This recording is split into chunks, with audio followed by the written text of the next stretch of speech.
Wala kang ibang gagawin kundi gumawa ng content.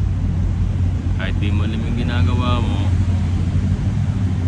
Lahat naman nag-umpisa sa hindi nila alam eh. Kahit ako eh.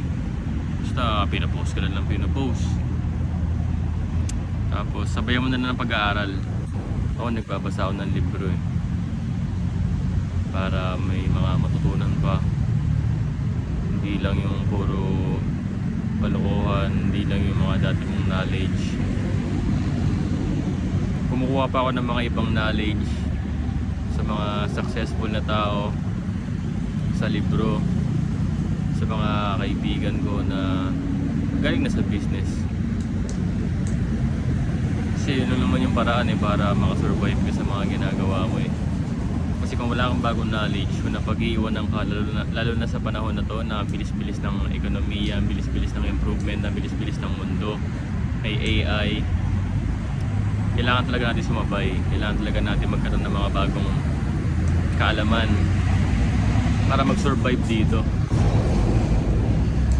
Yung bills di naman tumitigil, yung inflation di naman tumitigil eh.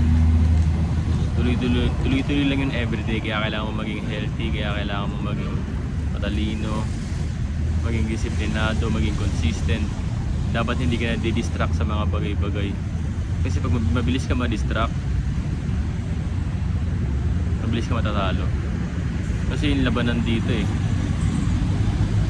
Dapat indestructible ka. Dapat relentless ka. Paulit-ulit. So umuulan na.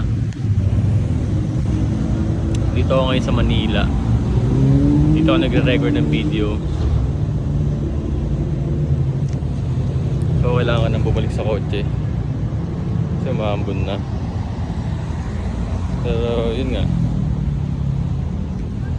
tuloy-tuloy mo lang yung pagpo-post. Yun yung ginagawa ko. Huwag ka magsasawa na mag-post. Kasi pag gagawin mo, kaysa manood ka na manood dyan, diba? Hindi kasi ako nagko-consume eh.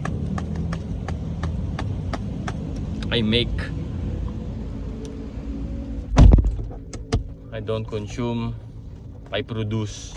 Nagpo-produce ako kasi hindi ako consumer. Hindi ako na-consume ko naman mga pinapalabas dyan. Gumagawa ko ng sarili kong akin para yung ilalabas ko. Sarili kong knowledge, sarili kong video, sarili kong platform